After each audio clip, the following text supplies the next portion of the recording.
developed these great analytics, and they could show you the picture, and they could say, here's bad guy, hub, hub, hub, hub. Let's look at these other people.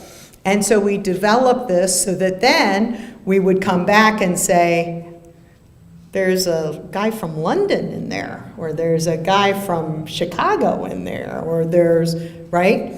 And so then we developed the court process that you would have to circle back, and that was your probable cause, was those analytics of the externals.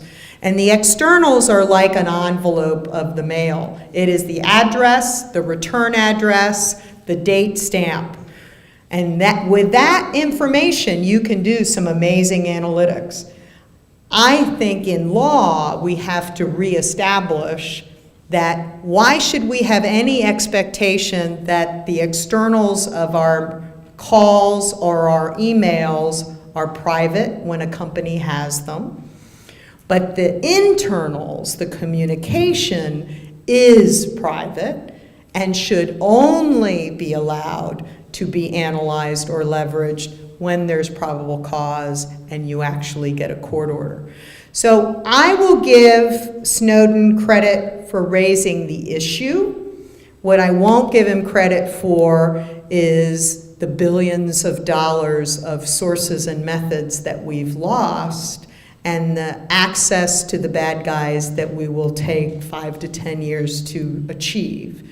And as he could have had the same conversation without providing all the information.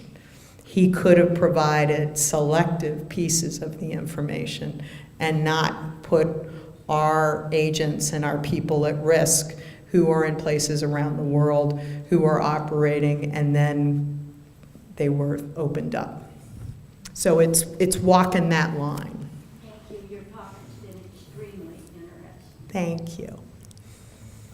I'm 15 years old and Software development? Come on, come on, come on, come on.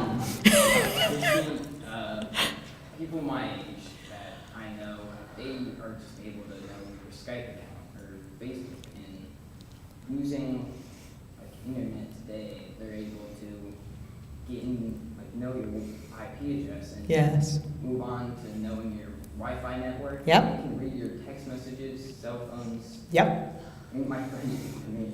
yep. And So what's your expectation of privacy? I don't know, just like people like that. As years go by, people are getting smarter, and Right. the generation is getting insanely intelligent, and Mm-hmm. there just needs to be something like new, because people are finding Ways to get around it. too easy. Yes, yes. No, I really agree with you. Now, what I won't agree with you is what those same brilliant people need to do is become educated on the engineering and the computer science and the software engineering so that they understand how it really works, so that then that knowledge is theirs forever and they can actually use it for good to create that next generation of capability, as opposed to only leverage it to be disruptive. So that's your homework assignment. I'm going to go back to Snowden. In my many years in the State Department, we understood a concept of need to know. Yes. And you had limited, even I as an ambassador, had limited access to a lot of information because I did not have a need to know. Right. I failed to understand how Snowden had access to everything. Right. Somebody explained it to me that because he was a computer tech, that if he didn't have that access, he couldn't have worked the system at NSA or whatever. Right. Is that true?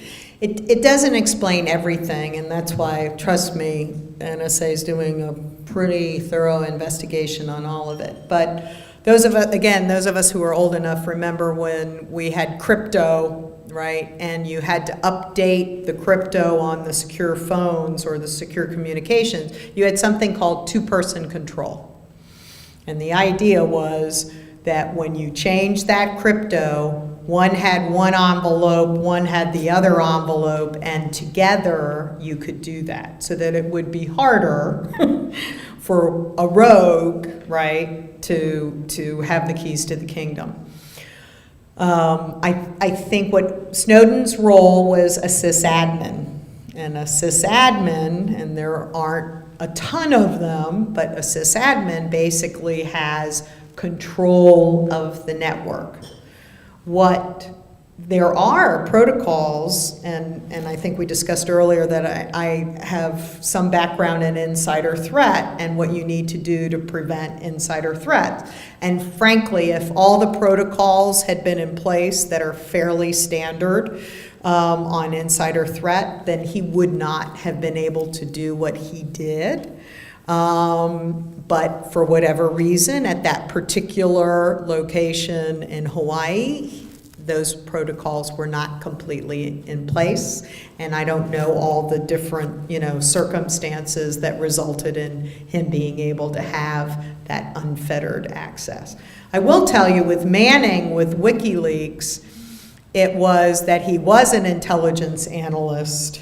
They were secret level cables, and there was just this level of trust that he was given as an intelligence specialist in the Army, as opposed to compartmentalizing some of that access so that you couldn't open all of the envelopes at one time.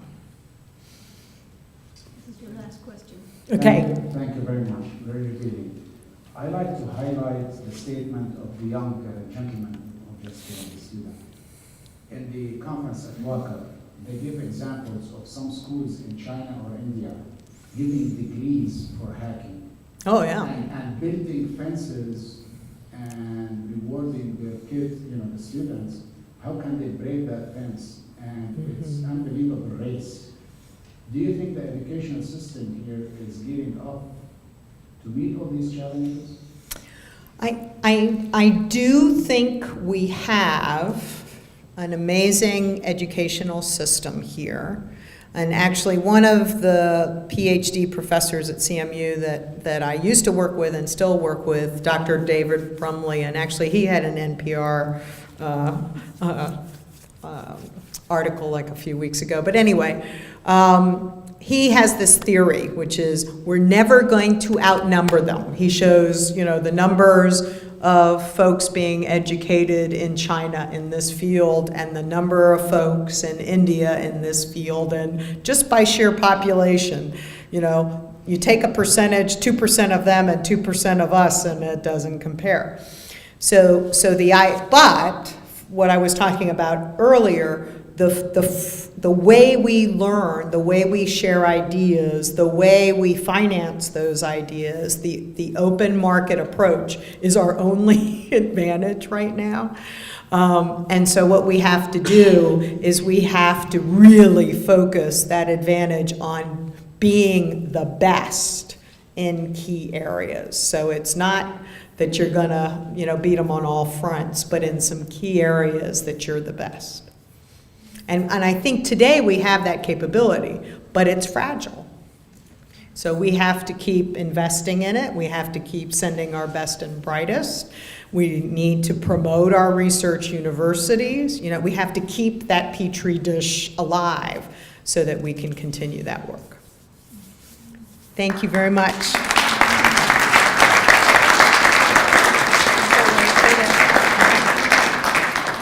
Thank you very much, Terry, and there's so much to learn. There's so much to try to understand. I'm not sure I understood everything that you were talking about, but really appreciate your coming here to help educate us on this issue. We have, to thank you, we have something that's not terribly technical. It's a CD. Yay! Yay! It's a CD. I still use CDs. Okay, good. A CD of the Cleveland Orchestra. Yay! Thank you. Thank you very much.